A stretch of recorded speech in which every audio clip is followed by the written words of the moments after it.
LSU lands a commitment from the number one interior offensive lineman in the country for the class of 2025. We're talking about it.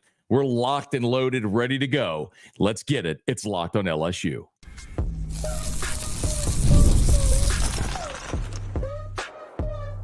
You are Locked on LSU, your daily podcast on the LSU Tigers. Part of the Locked On Podcast Network, your team every day.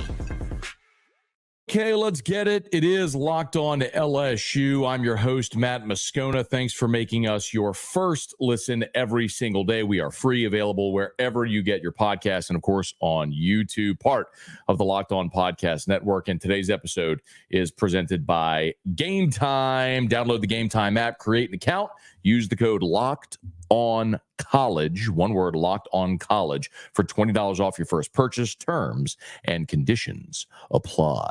All right, what's good, everybody? Thanks for being here with us. Let's get it. It is Locked on LSU.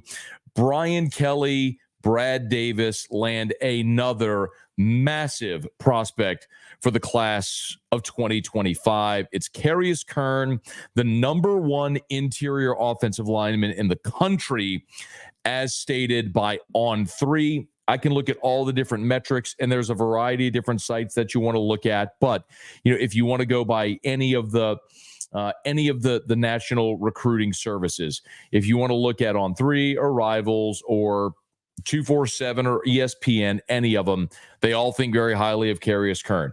In the On3 composite, he's the fifth best interior offensive lineman in the country, the number one player in the state of Arkansas, the number 84 overall player in the country. On3 thinks much highly of him. The number one interior offensive lineman in the country, the number 25 overall player in America, according to On3. However you slice it, this is a massive commitment for LSU, both literally and figuratively, who had offers from everyone. And if you go look at, when I say everyone, I mean LSU, his in-state Arkansas Razorbacks, Ole Miss, Georgia, Tennessee, Florida, Missouri, everybody was trying to get Carius Curne, and LSU landed him. And they continue to grow this incredible 2025 class. There is a saying that you all know, and it applies here. And the saying is quality over quantity. Carius Curne is LSU's 12th commitment for the class of 2025, yet LSU is ranked second in the country for the 2025 class. If you want to look, for example, look at look at what's comparable. Ohio State, the number one class right now, with 16 commits, 4 more commits, and 1 spot ahead of LSU. Bama, who's all the way up to number 3, 1 spot behind LSU. Bama's got 17 commitments, 5 more commitments than LSU, but they're ranked behind LSU. Bama's already got 4 3-stars committed. LSU has 1. LSU's got 2 5-stars, 9 4-stars, and just 1 3-star. So clearly, LSU is being selective. They are in on some of the biggest players in the entire country. The number 1 player in the country, Bryce Underwood, the number 1 running back in the country, and Harlem Berry. Now the number 1 interior offensive lineman in the country, Carius Curne. And this is the type of class that you build a championship roster around. And they might be halfway done with this class, or close to halfway done with this class when you look at overall numbers. So you should be fired up if you're an LSU Tiger about getting this commitment for a lot of reasons. Obviously, Curne is a highly rated player. He is from the state of Arkansas, was a one-time Arkansas commit, visited LSU in March, promptly decommitted after his visit to LSU, and then now has committed to the Tigers for the class of 2025. So you beat out a whole bunch of SEC schools. You beat out Arkansas, who's his in-state school. And when I look at the offensive line as well, you already have 4 offensive linemen committed for this class. 3 of them are top 100 overall players in the country when you look at LSU right now. So it's very clearly a need in this class, because after this season, after the 2024 season, you are going to be losing 4 starters. You're losing Emory Jones, Will Campbell, Garrett Dellinger, Miles Frazier. So you're going to have to stock on that offensive line. And it's probably going to be partly through the portal as well, but it's also going to help when you have guys like Curne committed. When you look at the rest of the offensive linemen committed in this class for LSU, Tyler Miller, who is the number 92 player overall nationally, Devin Harper, the number 96 overall player nationally. I mean, and then Curne as well. So you get 3 players inside the top 100 nationally on the offensive line committed already for 2025. And I think we have to give, and I want to start here, and I'll delve more into what Curne means and how it looks for the 2025 offensive line here in just a second. But I absolutely want to make sure we give our bouquets to LSU offensive line coach Brad Davis. I want you to remember, Brad Davis was the only coach from Ed Ogeron's staff who was retained by Brian Kelly. Now, that was a mistake because he should have also retained Corey Raymond and Blake Baker and Greg McMahon, the special teams coordinator. There's more he should have retained. But the one guy he retained was Brad Davis. And when you think back to how 2022 started, Brian Kelly's first season, there were a lot of LSU fans that were calling for Brad Davis's head. And you know who you are. You don't need me to go search Twitter and do the old takes exposed thing. You know who you are. And if you were one of them, it's fine. You can own it today. But if you remember in that first game against Florida State, Garrett Dellinger, who had never played center in a competitive game, was your starting center against Florida State. You had Will Campbell, a true freshman, starting at offensive tackle. That thing was in shambles because what they inherited was in shambles. And all Brad Davis did throughout that season was coach up 2 freshmen. They ended up establishing Charles Turner at center. Miles Frazier and Garrett Dellinger were your guards, and you ended up by the end of the season becoming a really good offensive line. Then in 2023, you were one of the best offensive lines in the country. And in 2024, you are the best offensive line in college football. More on that coming up in just a little bit. And now you look at how they've recruited as well. It's not just that Brad Davis has coached these guys up and they've gotten some good players from the state of Louisiana. Keep in mind, you got Campbell and Jones in that first class, a couple of 5-stars. A year ago, you got Lance Hurd. Now, I know Lance Hurd isn't here anymore. He's at Tennessee, but that was still a 5-star that you got committed. And the portal giveth and the portal taketh away. But you signed DJ Chester, a high 4-star a year ago, who's going to be your starting center this year. This year, you flip Weston Davis and Cohen Eccles from Texas A&M. You get Ethan Callaway from the East Coast. You have continued to recruit at a clip that LSU has never recruited at on the offensive line. And the odd thing is because the state of Louisiana, while it produces great defensive linemen and skill guys like running backs, cornerbacks, receivers, the state of Louisiana historically does not produce great offensive line talent. You have outliers like Andrew Whitworth or Robinson, Greg Robinson, who went to Auburn, who didn't end up having a great career. He did at Auburn, but ended up being, I think, the number 2 pick of the draft, kind of flamed out. Cam Robinson, who went to Alabama. They come along. They're just not frequent at that position. And so when you get them, you got to land them in Baton Rouge, which Brian Kelly is certainly doing now, but you have to be able to go out of the state. And they've done that as well.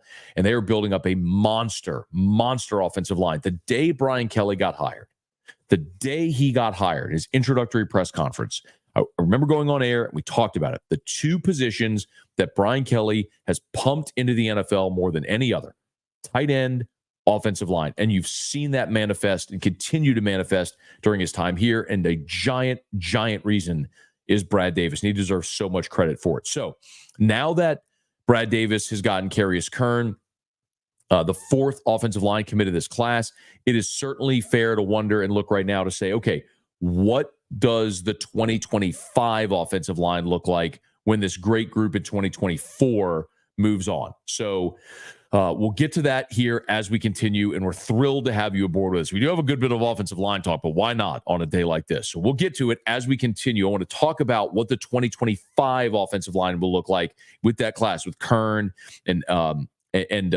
rest of them coming in here for the class of 2025. Devin Harper and Tyler Miller joining the guys that just signed. So that's all coming up right here on Locked on LSU, your team every day.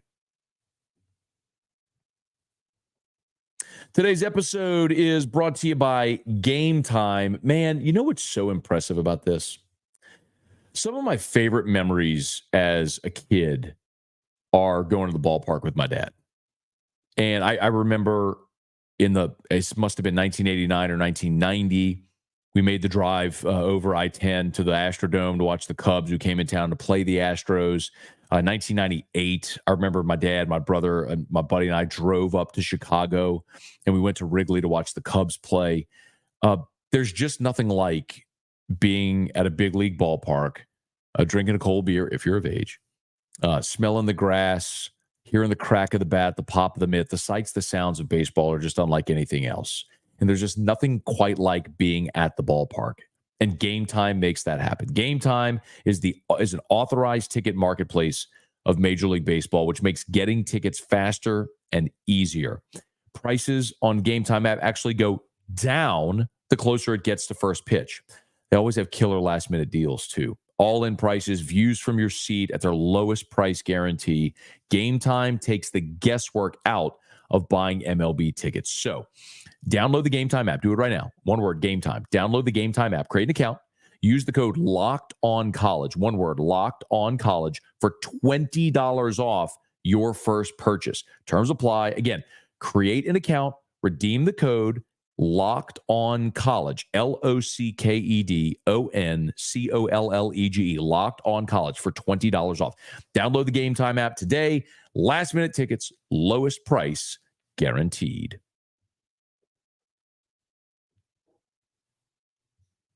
So, Carius Curne has joined the 2025 class, and I think it's fair to look now at what that offensive line will look like for 2025.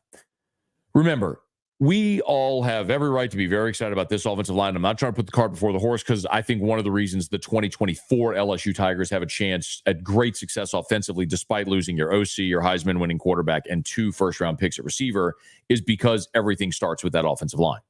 When you have 4 returning starters, including what are, in my opinion, the best offensive tackle tandem in the entire country, and then Garrett Dellinger, Miles Frazier, who have combined, I saw today Frazier started 37 career games. It's just insane the level of consistency and depth and experience they have in that position room. So we should be very, very, very excited about this offensive line group. But because we're talking about Curne today, I want to just jump ahead to 2025 because keep in mind, you're losing Campbell and Emory Jones and Dellinger and Frazier. DJ Chester's back at center, but that's all you know. That's the only thing you know for 2025. Provided Chester is healthy and has a good year, he'll be locked in as your center.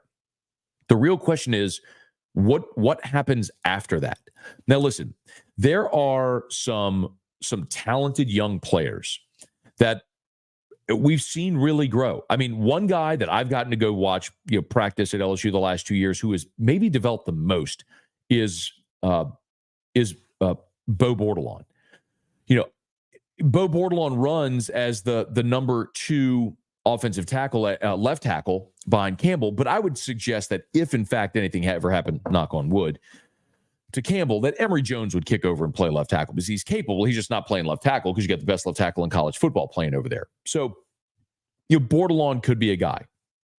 But you also have Ori Williams there, who's a freshman. And then the other guys in this class that just signed, Weston Davis was a 5-star that you flipped from Texas A&M.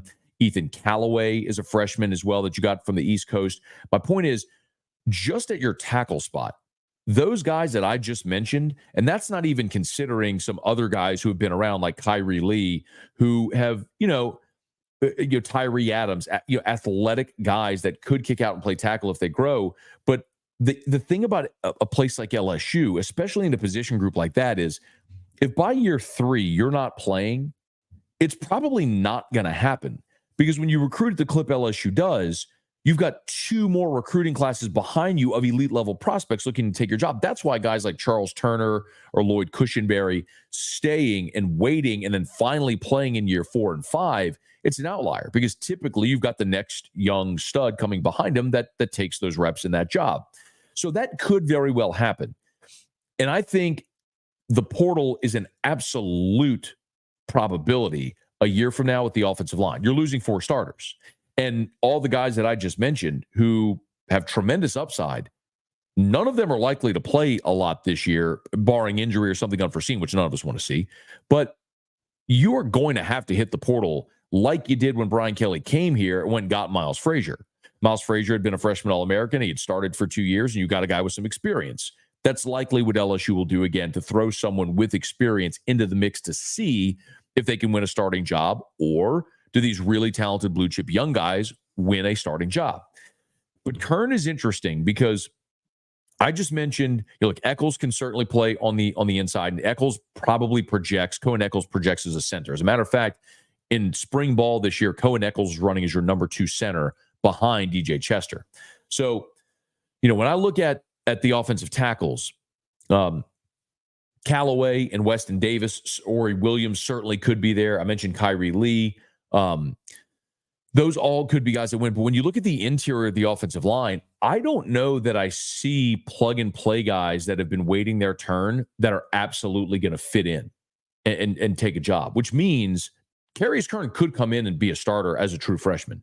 And normally I don't like to say that about true freshmen. I'm not trying to put too much pressure on this young guy, but Brian Kelly proved it. In his first year in Baton Rouge, he started 2 true freshman tackles on the offensive line, and Campbell and Jones, and it was the right decision. It made LSU better. So, what I don't think you want to do is have a bunch of freshmen and redshirt freshmen on your offensive line a year from now, which is probably why you're going to go to the portal and get some veteran depth. But there's going to be a couple of young guys, freshmen or redshirt freshmen, that win jobs just because of all the guys we just talked about. The cream will rise, and some of those guys are going to win jobs.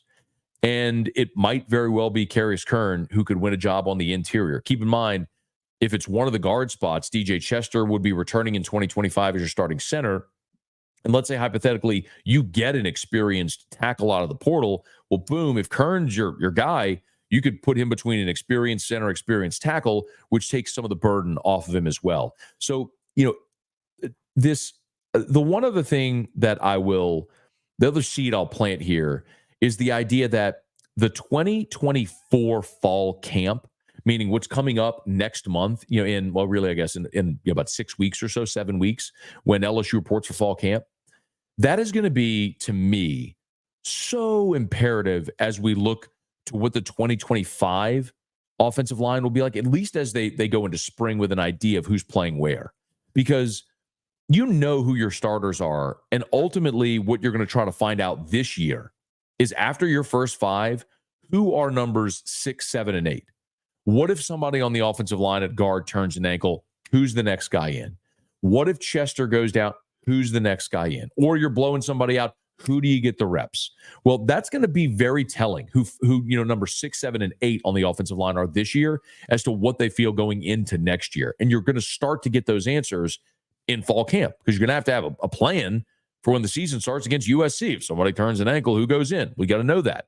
Well, you're going to find that out in fall camp. That's going to be very telling as to what happens for 2025. But that's before this really talented crop gets here of commits for the 2025 class with Tyler Miller, with Devin Harper, and now with Carius Curne as well, the number 1 interior offensive lineman in the country. It is good times around LSU. And I don't know if you saw this early in the week, but Brad Crawford over at 247 ranked the top 10 offensive line groups in the SEC for 2024. No surprise, LSU was number 1. But I'll tell you, it was validating to see. And what else stood out? Ole Miss down at 6, Texas A&M at 9th. Ole Miss is a team that has championship aspirations this year. Can you do that with the 6th best offensive line in the SEC? We know they got skill guys. They brought in Walter Nolan on the defensive line. But is your offensive line going to be good enough? LSU's is plenty good enough. What about the rest of the league? Oklahoma is somebody we talked about who, Vegas has their projected win total at 7.5. But FPI, ESPN's metric, gave Oklahoma, said they're the 8th best team in the country, and basically is projecting Oklahoma at 10-2. Well, can you do that with the 9th best offensive line in the SEC? I don't know that I think that. So one of the reasons I'm bullish on LSU in 2024, and that offense not skipping a beat, maybe the biggest reason I'm bullish on it, despite losing your OC, your Heisman-winning quarterback, and 2 first-round picks, is because I think you have the best offensive line in football. When you have an offensive line that good, it's going to make it that much easier to transition with a new quarterback and all the other changes going on. So LSU gets another big name, and looking ahead to 2025 there on that offensive line. A lot of turnover, but a lot of great options as well. Okay, it is Locked on LSU. Thanks for being here. If you're watching us on YouTube, please smash that like button and subscribe to the channel. On whatever podcast app you might be listening, thank you so much. Please subscribe on your favorite podcast app. Rate us, leave a review. We appreciate you for being there with us. Phil Steele has released his preseason All-America team. There's a couple of Tigers you'd expect to be there, but man, my guy Phil Steele has a couple of snubs as well. We'll get to that as we continue right here on Locked on LSU, your team every day.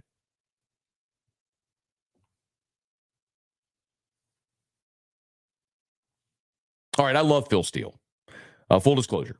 For the last half decade or so, Phil Steele comes on my radio show every Friday of the college football season. We preview the biggest games in college football. Phil and I talk, and I would consider Phil a friend, and I respect the heck out of him. I mean, he's a guy who, since I was a kid, was buying his magazine, right? I mean, if you love college football, Phil Steele, College Football Preview, is the Bible of college football. Like, it starts to feel like college football when you would go to newsstands and you'd see Phil Steele's magazine there. So I love Phil Steele. I just want to throw out that disclaimer. When Phil Steele puts out his preseason All-America team, he has 4 teams. So a first, second, third, and fourth team, offense, defense, special teams. So, for example, there's 4 quarterbacks, 3 receivers per team. So that's 12 receivers that get recognition from Phil Steele. Point is, there's a lot of publications will do a first team, second team, maybe an honorable mention. There's very few that do first, second, third, fourth team All-Americans. Phil Steele did.